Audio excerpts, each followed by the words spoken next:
Hello, everyone. Welcome to your October Part 1. I'm Jean. I am a dimensional teacher, medium, looking through the lens of astrology, and I do that through classes and coaching and personal sessions. So thanks for being here, and if you feel moved, thank you for subscribing. Since my channel was taken down about 3 years ago, consistently every month 60 people are unsubscribing.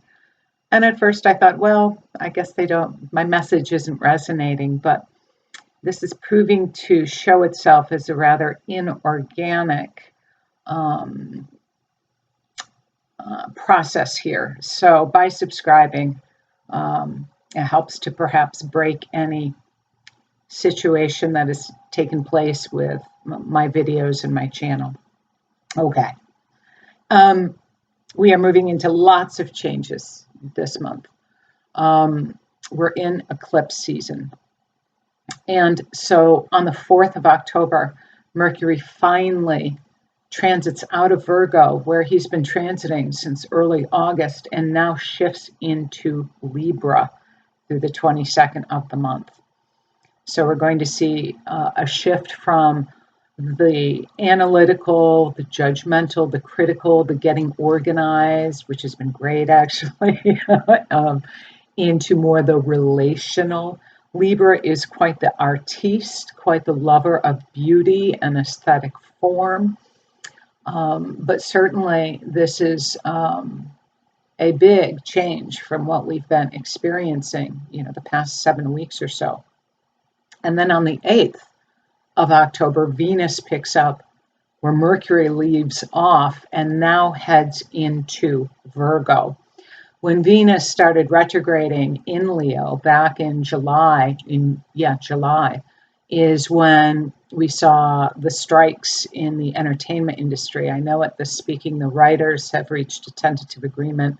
I don't know if the actors are on their way or not, but they've never seen both unions striking at the same time. We're seeing the auto unions striking as well. So we're seeing quite a focus on the Virgonian end of things, work, our day to day. And Venus moving into Virgo, where she'll be transiting through November 8th, I imagine should be helpful for these unions and reaching a deal that is more equitable and life-giving for that matter. Now, what's also happening this month is Pluto is awakening on the 10th from his retrograde last spring, and he stations direct at 28 degrees of Capricorn. So every fall, we're seeing the bigger planets stationing direct. Saturn will station direct in November. Jupiter, Neptune, Chiron direct in December, and then of course Uranus in January. So this is when things start happening on the collective scale. And certainly Pluto in Capricorn is bringing our attention to leadership, those who run things. And as we look out there, we see so much incoherence and fragmentation, and what people are awakening to is that their governments don't represent them. So alongside this great reset, we also have this great awakening. So it's a very interesting dynamic. The contrast is so strong, the density of the power structures and the opening and reclaiming of so many people's sense of a higher consciousness, higher awareness that's coming in. And that makes perfect sense for this era that we're moving through, because consciousness is driver. So, but we can expect with Pluto stationing direct that there will be more agendas put into play and more events occurring around power and governments. As I stated early last year, Saturn is transiting through the United States third house, but this is a global phenomenon. So we're seeing more and more censorship, really cracking down on free speech.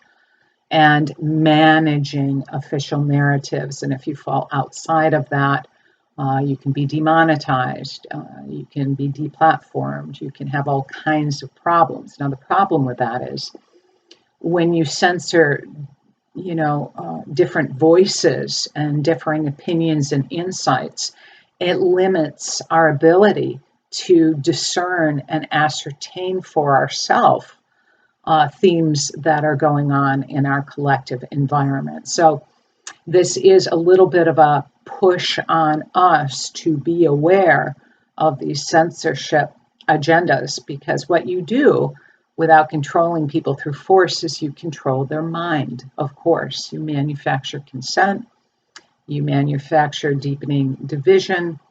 And for those of you who are really awakening and getting clear on this, this is a driving force for consciousness as well, because we have everything we need inside of us. We have an inner attunement that we are learning to trust more and more as we need to. When the external is so chaotic and incoherent, it pushes us back on ourselves, which is very good actually, to be our own arbiter of what feels right, what feels like truth, what seems like truth, to do our own investigation and move through our own discernment process. So this is the landscape we're in. And of course, the United States is going to get more and more chaotic as we're moving into the elections in November.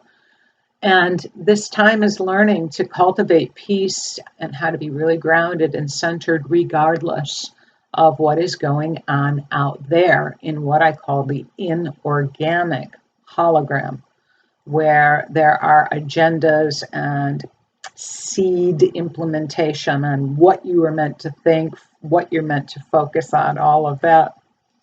And I think that's perfect for this month we're coming into. So on the 8th, Venus heads into Virgo through November, as I've stated, which is going to be very helpful and perhaps bring more ease and value and perhaps even money to the work, to your products, to your services, more flow with your daily life for that matter.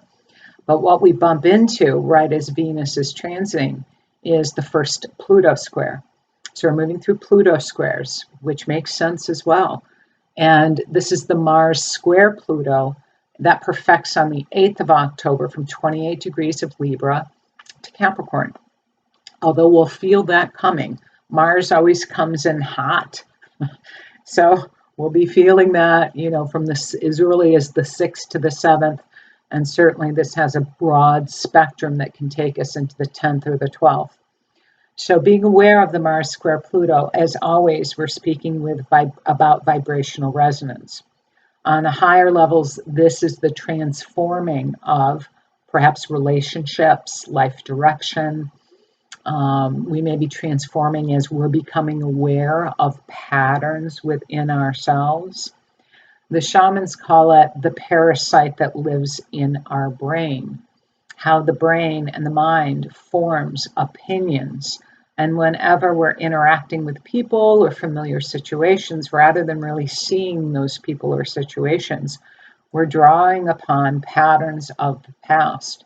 And why so much consciousness teaching is centered on present mind. So this alleviates generalities and allows you to really be present with yourself and the patterns that are running in your relationships, with your work, with self-esteem, all of that. Because what we're learning is we have strong addiction energy on planet that we're becoming more and more aware of, and that is asking us to move through things like the addiction to suffering. And that is part of what power uses to keep people in a more controlled, fearful state. There's the next thing, the next crisis, as we may seek that out. What's the next thing? Oh, they're doing this, and oh, they're doing that. And really, in my view, this is a time of just strengthening your inner body, your inner core, and to be aware that yes, of course they're doing that. I'm seeing what the higher perspective is here, even while I'm pulling in the focus to my own addictions, mental addictions. And we're seeing addictions, of course, with drugs and alcohol, because underneath any addiction is trauma, untreated trauma, lack of love, lack of support, often from childhood in the earlier developmental period. We call that the domestication process, and depending on your environment or your family and your domestication process, it may have been lacking in love and support. And we're seeing this as a huge disease on this planet. And a good example of this is you can look at a lot of celebrity culture and you dig into their background and you find there was some real trauma in their domestication process as children and young adults. And so too are we seeing this en masse in our cultures and amongst the citizens. So be aware of when that addiction to suffering, replaying the mind's narratives of the past, but what I'll also call the addiction to approval.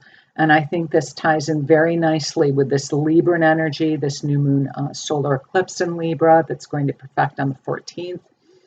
And again, the addiction to approval, its root cause goes right back into the domestication process of being supported and being loved. And if you were in a deficit of that as a child and early adult, like many, many, many, many people were, then we tend to turn that external to seek approval from the outer world because that core, that very solid belief in self is lacking. And we're seeing this through social media, through the highlight reels, through I'm together and living my best life, that presentational aspect, how many likes we have, how many thumbs up, etc. This is, in my view, another indicator of trauma-based patterning. So be aware of also, any addiction to approval that you may be carrying from your own domestication process, because this new moon solar eclipse on the 14th in Libra, it's at 21 degrees of Libra. The North Node is in Aries, which is providing beautiful contrast again on our Earth School learning of how the cultivation of self then contributes to more balanced emotional relationships. So we've got plenty of contrast here, which is the propulsion system for growth and evolution. There are no mistakes. There's learning. There's experiences. And this eclipse in the sky chart or the constellation chart occurs at 26 degrees of Virgo. I call the constellation the sidereal, the engine in the car. I see the tropical as the external car, but what's driving that car, in my experience and view, is the sidereal, or what's going on in the constellation when we came on planet. So below that is this Virgonian energy about mental discernment, being present to your own addictions, mental addictions, being present to the person in front of you, because we can see people and we're drawing from ideas formed about people from the past. And we are all changing every moment and every day. And can we really see the person in front of us with fresh eyes over and over and over? And a great example of this, I went home to upstate New York a year ago last summer. And I already know when I go up that people's behavior towards me is going to be tied to the domestication process of decades ago. I'm the youngest in my extended family. So it's a very interesting time warp to then walk into an environment with people who treat you not as you are today, but who they remember you as, and opinions and mental habits formed about you in early childhood and in early development. So that's a good example of what I'm speaking about. Can we see and be present with fresh eyes? Nature, our environment, and being aware of when we are playing the old records, the parasitical records, especially of the mind. So, but just before that, on the 12th, Mars heads into Scorpio. So this is bringing even more of that scorpionic and that Plutonian energy forward. So this is a very transformational month, being aware, being conscious of our own patterns, even while we can look out there at the hologram and see another leveling up of programs and agendas from those in positions of power. But that, again, is the propulsion system for the Great Awakening. And then the new moon solar eclipse occurs on Saturday, October 14th. It perfects at 2 p.m. Eastern. It's still daylight time, and it is a partial eclipse. It's called an annular eclipse. So the moon covers the sun and forms this ring of fire. Now, this is going to be tracking right down the northwestern part of the United States. It empties out down into Texas. Full solar eclipse will be visible from Oregon to Texas, Mexico's Yucatan, Belize, Guatemala, Honduras, Nicaragua, Costa Rica, Colombia, and Brazil. Partial eclipse will be visible from Alaska to Argentina, West Africa, North America, and the South Atlantic and Arctic. So this is very strong, this eclipse. This follows the great American solar eclipse that occurred in 2015 that brought so much change to this country. And it is 6 months prior to what is being called the Mexico-US eclipse, the total eclipse that will occur in April of 2024. So this country is in another process of great shifts and changes. And this eclipse is, very tied in with Mercury and Mars. Mercury will be opposing Chiron at this eclipse from 17 degrees of Libra to Chiron in Aries. So the awareness of old wounds that may be being agitated now. Chiron, as I've shared before, through Aries is bringing up all of this really kind of toxic individual behavior and ideologies and identity politics. And Mercury will be conjunct this eclipse, and Mars is not far away from this eclipse. Mercury and Mars are involved in both the solar eclipse and the full moon lunar eclipse on the 28th of this month. So Mercury and Mars, one expression is the power of your mind, and working with your own ego, which I'm going to tie to these addiction patterns. Mercury is about mobility, communications, children. Mars is our will, our confidence, our energy, and our desires. Mars is also guns and violence and wars and all of this incoherent stuff that none of us want. So as we're working with and elevating our own mind and our own consciousness, if we were all, en masse raising that up, these things would not be able to take form in this hologram. And I know that's kind of hard and that feels a little new agey and, dodgy and weird. But, consciousness is when you are awakening and integrating and working with it, we're extremely creative and divine beings, and we've forgotten that. And actually, we've been encouraged to forget that, actively encouraged to tap down our consciousness and our reasoning ability to follow leaders. So as you're awakening from this dream, from this parasitic mind virus, that enables you to be much more sovereign, North Node Aries, in how you approach the totality of your life, your mind, your views, how you learn things, what you feel is right or true, but also to engage with your co-creative energy in uplifting and expansive ways. Now, I'm also conducting another vocal toning ceremony on both of these eclipses. They're both on Saturdays. So this is different than my usual work, but ceremony is quite a shamanistic process. It's bypassing the mind and working with vocal toning and frequency. There's beautiful music that's playing, and my guides do come in for messages. I never know who's going to be coming in or what they're going to have to say until I sit down in the chair. But if you're up for some relaxation, and at the solar eclipse, what we want to work with is our intentions. That's what manifestation is. We form intentions that resonate for us, but manifestation doesn't occur without action. Action.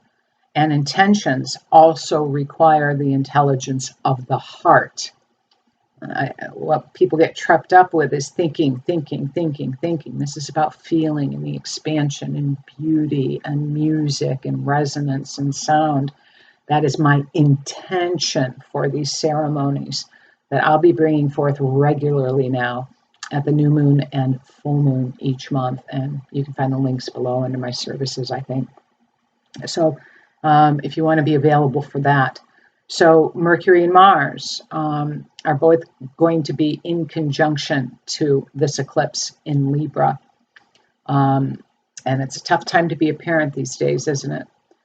Children and their well-being and, things that are being taught in schools and the violence on planet. And as I've shared before, I live down the road from a middle school and an elementary school, and I am always circling those schools in white light. Any protective energy I carry to protect them from any violence within or without those, outside of those schools coming in. So children's affairs, is going to be a theme with both of these eclipses, but also working with your own mind, being present and making conscious choices. Okay? All right. This eclipse opposes the node. It conjuncts Mercury. It conjuncts Mars. And at what? It squares Pluto. So,